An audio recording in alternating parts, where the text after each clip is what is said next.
The most important चीज इस video की, 12 घंटे कैसे पढ़ा जाता है। बुक पढ़ रहे हो तुम या नोट्स पढ़ रहे हो, रिवीजन कर रहे हो, तो आपका ध्यान क्या होता है, भटक जाता है। ठीक है, तो उससे क्या होता है, जब वो कानों में एयरपोर्ट्स लगा रखे हैं, वो चल रही है, तो उसके बाद क्या होता है, बाहर की जो दुनिया है ना, आप उससे डिस्कनेक्ट हो जाते हो। आप हो, वो गाना है और आपकी जो बुक है वो है। ऐसे करते जाओगे ना तुम 12 घंटे पे पहुंच जाओगे। और बहुत सारे बच्चे ऐसे भी होंगे जो अभी 12 घंटे के ऊपर हैं, तो उनको और टॉपर जैसा कुछ करना है, बहुत अच्छा टॉप कॉलेज लेना है, तो उनको 12 की जगह 16-18 घंटे भी वो पढ़ सकते हैं। पढ़ा जा सकता है, बच्चे पढ़ते हैं, इम्पॉसिबल जैसी कोई चीज नहीं है। हेलो एवरीवन, वेलकम और welcome back to my YouTube channel. कैसे हो आप सब लोग? I hope you are doing very well in your NEET 2025 preparation. My name is Dolly Purohit. Currently I am a second year MBBS student at जीएमसीडी।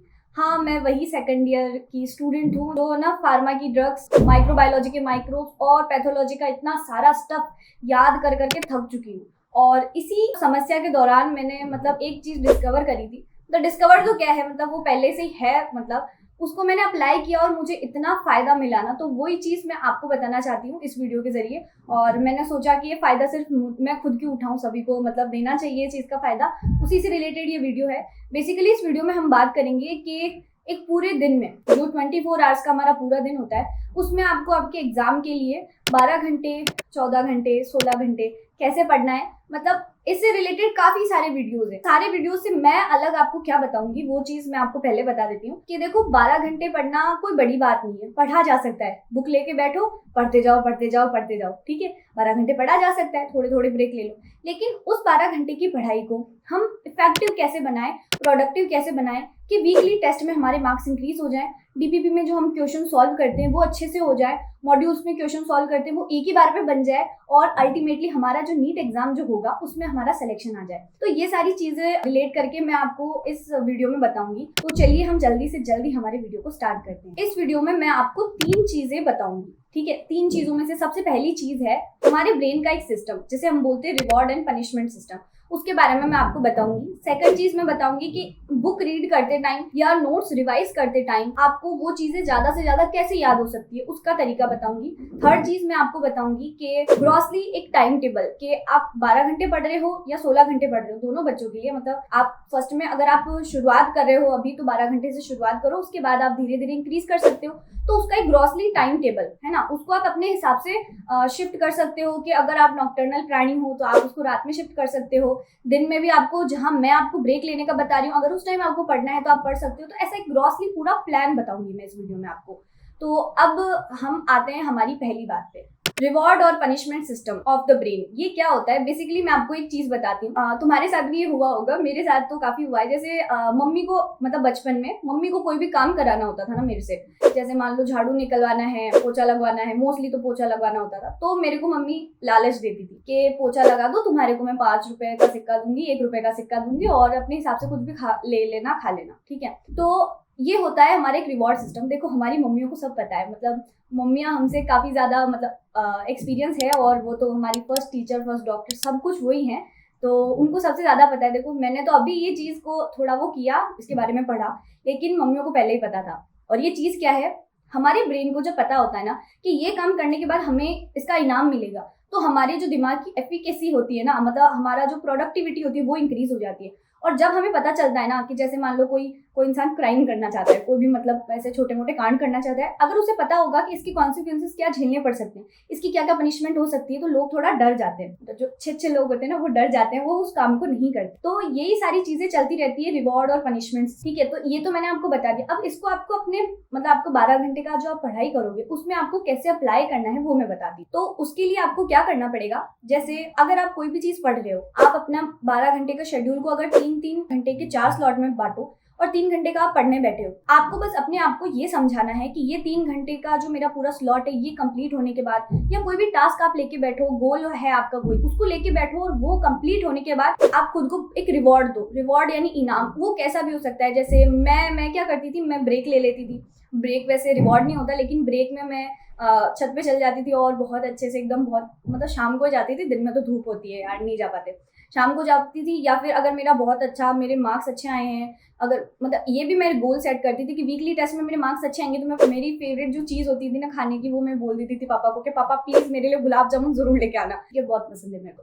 तो ये एक reward हो गया। तो उसके लिए क्या होगा कि मतलब मेरा ब्रेन काम करेगा और मुझे ना मेरा जो मैं काम कर रही हूँ उसको सही तरीके से करने का वो देगा कि हाँ ये कंप्लीट करना ही है, फिर उसके बाद में हमारे को रिवॉर्ड मिलेगा, ठीक है। और इसके साथ साथ आप मतलब पनिशमेंट वाला भी कर सकते हो कि अगर ये काम नहीं हुआ तो खुद को पनिशमेंट दो। अब वो पनिशमेंट कैसी भी हो सकती है, मतलब अगर एमआर सर देते ना पनिशमेंट तो वो ये देते कि एक टांग पे खड़े हो जाओ, है ना, वो वाली पनिशमेंट। मतलब जो मेरे साथ पढ़े हुए हैं उनको पता होगा वैसे, और नहीं पता तो एमआर सर से जो पढ़ते होंगे वो रिलेट कर पा रहे होंगे, मतलब वो ऑफलाइन वाली फील दे देते हैं, ठीक है। तो ये जो पनिशमेंट वाला जो है ना, इसमें आप क्या कर सकते हो, जैसे मैं क्या करती थी, मुझे ना बर्तन साफ करना बिल्कुल पसंद नहीं है, तो मैं एज अ पनिशमेंट, मुझे ज़्यादा नहीं ली है मैंने पनिशमेंट क्योंकि मैं मेरा काम कर लेती थी, रिवॉर्ड ज़्यादा लिए मैंने। तो पनिशमेंट में क्या करती थी कि अगर मेरा ये काम नहीं हुआ तो मेरे को एज अ पनिशमेंट घर के सारे बर्तन साफ करने पड़ेंगे, सुबह के, शाम के और दिन के। तो वो ऐसा है ना कि फिर मेरे दिमाग को पता है कि अगर मैं बर्तन साफ कर रही हूँ तो मेरे को पढ़ने का टाइम ही नहीं मिला और ज़्यादा टाइम वेस्ट हो जाएगा। तो उस चीज़ से मेरे को काफ़ी फ़ायदा मिला था पहले, पर मैंने ये ज़्यादा दिनों तक कंटिन्यू नहीं कर पाई थी, मैं फिर पढ़ती रहती थी, रिवॉर्ड और पनिशमेंट भूल ही गई थी। लेकिन अभी जस्ट मैंने अपने जो शेड्यूल होता है ना एमबीबीएस सेकंड ईयर का, उसमें मैंने इस चीज़ को अप्लाई किया और मुझे इससे काफ़ी फ़ायदा मिला। तो आप भी इसे अप्लाई करो, फ़ायदा ज़रूर मिलेगा। अब आती है हमारी सेकंड चीज़। ये वो चीज़ है कि मतलब कोई भी बुक पढ़ रहे हो, मोस्टली एनसीईआरटी पढ़ना, कोई नॉवेल्स पढ़ने की कोई ज़रूरत नहीं है। बुक पढ़ रहे हो तुम या नोट्स पढ़ रहे हो, रिविज़न कर रहे हो, तो आपका ध्यान क्या होता है, भटक जाता है, ठीक है। एक जगह वो कंसंट्रेट नहीं रह पाता। तो उसके लिए क्या कर सकते हो तुम, स्पॉटिफाई पे मतलब 3 आवर्स 2 आवर्स का फोकस सेशन का पूरा एक वो सॉन्ग होता है जिसमें लिरिक्स नहीं होते हैं ऑब्वियसली, और उसमें इंस्ट्रूमेंट्स बज रहे होते हैं, मतलब बहुत अच्छी सी एकदम धुन बज रही होती है, जिससे क्या होता है फोकस बहुत अच्छा हो जाता है। और फोकस के लिए तुम ये कर सकते हो, 14 हर्ट्ज की जो फ्रिक्वेंसी होती है उसको चला के तुम बार बार सुन सकते हो। तो उससे क्या होता है, जब वो कानों में एयरपोर्ट्स लगा रखे हैं वो चल रही है, तो उसके बाद क्या होता है कि आपका बाहर की जो दुनिया है ना, आप उससे डिस्कनेक्ट हो जाते हो। आप हो, वो गाना है, और आपकी जो बुक है वो है। आप बुक से सारा बहुत अच्छे से मतलब गेन कर पाते हो। ये तरीका मुझे बहुत इफेक्टिव लगा। मतलब ये जो तरीका है ना, मैं खुद मेरी बुक पढ़ते टाइम अप्लाई करती हूँ और इसी से कंसंट्रेशन आता है। और अब तो ऐसा है कि दिमाग को आदत हो गई, जब तक गाना नहीं बजेगा मेरे को तो कुछ याद ही नहीं आता। मतलब बहुत बार ऐसा होता है आपके साथ कि आप ना क्या करते हो, पढ़ते जा रहे हो पढ़ते जा रहे हो पढ़ते जा रहे हो, 2 पेज पढ़ लिए, समझना तो भूल ही गए। वो चीज़ इस टेक्निक को अपना के आपकी बिल्कुल खत्म हो जाएगी। आप पढ़ोगे, समझोगे और याद भी होगा, ठीक है। तो इस चीज़ को, सेकंड चीज़ को भी ज़रूर अप्लाई करना, बहुत फ़ायदा होगा। और फ़ायदा हो तुम्हें तो मुझे ज़रूर बताना कमेंट सेक्शन में कि फ़ायदा हुआ कि नहीं होगा। मुझे सच में बहुत खुशी होगी तुम्हारा कमेंट पढ़ के कि तुम्हें फ़ायदा हुआ मेरी बताई हुई चीज़ से। द मोस्ट इंपॉर्टेंट चीज़ इस वीडियो की थर्ड जो चीज़ है, जिसमें मैं आपको ग्रॉसली टाइम टेबल बताऊंगी कि ये तो फर्स्ट वाली चीज़ें हमने देख ली कि इफेक्टिवली कैसे पढ़ा जाता है, 24 घंटे में से 12 घंटे इफेक्टिवली कैसे पढ़ा जाता है। लेकिन अब हमारा जो gross time table, gross schedule है कि 12 घंटे कैसे पढ़ा जाता है, इफेक्टिवली हो गया। अब पढ़ना कैसे, क्या करना है, वो तो मैं बताऊंगी, ठीक है। पहले वीडियो में आपको बताया था, जो रोड मैप फॉर नीट 2025 वाला जो वीडियो था, उसमें मैंने आपको बताया था। वो आपने नहीं देखा है ना, तो मैं उसकी चीज़ आपको इसी वीडियो में इंक्लूड करके बता देती हूँ। उसमें मैंने ये बताया था कि आपको ना एक सब्जेक्ट का टाइम फिक्स कर लेना है कि मॉर्निंग में मुझे यही सब्जेक्ट पढ़नी, और मैंने बोला था मोस्टली उसे बायोलॉजी रखना, देन पूरा रेस्ट ऑफ द डे तुम्हारे को फिजिक्स और केमिस्ट्री को देना है। अब जब तुम्हारा 12 घंटे का जो पूरा स्लॉट है उसमें तुम मॉर्निंग वाला सेशन दे रहे हो ना, तो मॉर्निंग वाले सेशन में तुम्हारे को देखना 3 घंटे का एक सेशन आपको लेना है जिसमें आपको बायोलॉजी पढ़नी है। उसके बाद में आपको अच्छा सा ब्रेक लेना है। फिर उसके बाद आपको जो सेकंड आपका 3 घंटे का सेशन होगा ना, उसको 1 आवर और आपको 2 आवर में डिवाइड कर देना है, ठीक है। मतलब बायोलॉजी को हम 6 घंटे नहीं दे सकते और 6 घंटे फिजिक्स और केमिस्ट्री दोनों को मिला के नहीं दे सकते। बायोलॉजी के लिए थोड़ा मतलब 4 घंटे बहुत है, और फिजिक्स और केमिस्ट्री के लिए हमारे को क्या करना पड़ेगा, वो 2 उधर चले जाएंगे, तो 3 + 3 हमारा 6 हो गया, एंड 6 + 2 हमारा 8 हो गया। तो यानी हमारे बायोलॉजी को मिल रहे हैं 4 आवर्स एंड 8 आवर्स हम दे रहे हैं फिजिक्स एंड केमिस्ट्री को, ठीक है। तो सुबह से हम 12 बजे तक हमारा पूरा बायोलॉजी का शेड्यूल हम करेंगे, जिसमें 3 + 1 आवर का एक सेशन लेंगे, और इन दोनों सेशन के बीच में आप अच्छा सा ब्रेक ले सकते हो। देन उस ब्रेक में आपको क्या करना है, आपको नहा के आ जाना है, खाना खा लेना है, मतलब सारा बिल्कुल रेडी होके आ जाना है, वापस अपनी टेबल पे बैठ जाना है। फिर आपको वो आपका 1 घंटे का सेशन जो है वो ले सकते हो आप, ठीक है। इस चीज को आप शिफ्ट भी कर सकते हो, मतलब आपने सुबह उठते ही 1 घंटे का सेशन लिया, अच्छे से नहाए धोए, उसके बाद 3 घंटे का सेशन लो, उसमें अच्छे से पढ़ाई करो। तो ये तुम्हारा मॉर्निंग का 1+3 आवर का जो सेशन था ना, उसके फर्स्ट वाला जो 1 आवर था ना, उसमें मोस्टली आपको क्या करना है, आपको सुबह उठते ही पहले जो मतलब आप 2 चीजें कर सकते हो। या तो आपका क्वेश्चन सेशन आप लगा सकते हो 1 घंटे का। इसके अलावा मतलब सबसे बेस्ट रहेगा आप एनसीईआरटी रीड कर सकते हो इस 1 घंटे वाले सेशन में। आपको जो भी चैप्टर रिवाइज करना है टेस्ट के लिए, आप उसके लिए टाइम निकाल सकते हो। या आपका कोई चैप्टर आप लेक्चर के साथ साथ जो एक्स्ट्रा चीज कर रहे हो उसके साथ भी आप कर सकते हो। या फिर आप मतलब कोई भी एनसीईआरटी का चैप्टर जो आपको आपका वीक हो वो भी आप कर सकते हो, आपको डिफिकल्ट लगता हो वो भी कर सकते हो। देन उसके बाद में आपने अच्छे से आप फ्रेशन अप हुए, आपने अच्छे से खाना खाया, सब कुछ किया, वो ब्रेक लेके आपको 3 घंटे का सेशन के लिए वापस बैठना है। और 3 घंटे वाले सेशन में आपको लेक्चर लेना है, उसके साथ साथ नोट्स बनाने हैं, देन उसको रिवाइज करना है। इस 3 घंटे में आपको ये काम करना है। बायोलॉजी हमारी पूरी फिनिश हो गई। अब आप बोलोगे कि दीदी डीपीपी कहाँ गई? तो जो शुरुआत का 1 घंटे का जो पूरा वो सेशन था ना, उसमें आपको क्वेश्चन करने, तो वो क्वेश्चन आप उसमें डीपीपी वाले क्वेश्चन भी कर सकते हो। अब ये वाले जो क्वेश्चन है ना, वो ऐसा होगा कि आपके आज के जो है वो नेक्स्ट डे आपको करने होंगे।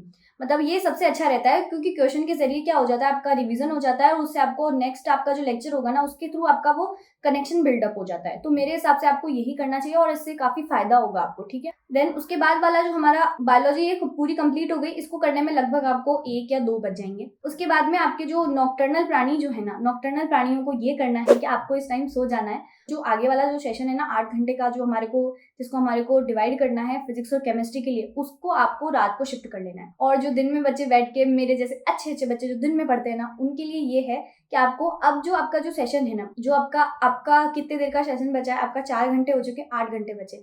8 घंटे को अब इनको आपको फिजिक्स और केमिस्ट्री के हिसाब से आपको डिवाइड करना है। अब आपको इसको कैसे करना है, देखो कुछ बच्चे ऐसे होंगे जिनकी फिजिक्स वीक होगी, कुछ बच्चे ऐसे होंगे जिनकी केमिस्ट्री वीक होगी। तो जिनकी जो सब्जेक्ट वीक हो ना, उसके लिए आपको आधा घंटा ज्यादा देना है, ठीक है। 1 घंटा नहीं देना है आपको, आधा घंटा ही उसके लिए ज्यादा देना है, ठीक है। तो आपको जैसे मान लो मेरी फिजिक्स वीक है, ठीक है, तो मैं क्या करूंगी, मैं 4+½ आवर, ठीक है, 4.5 घंटे का फिजिक्स का सेशन लूंगी। उसके बाद का जो मेरा जो बाकी का 3.5 मतलब घंटे का जो सेशन बचा है, उसके लिए मैं केमिस्ट्री करूंगी, ठीक है। और अब ये जो पूरा सेशन होगा, इसमें आपको लेक्चर, डीपीपीज और आपका नोट्स को रिवाइज करना है। ये सारी चीजों को आपको मैनेज करना है कि आप उसको कैसे कर सकते हो, ठीक है।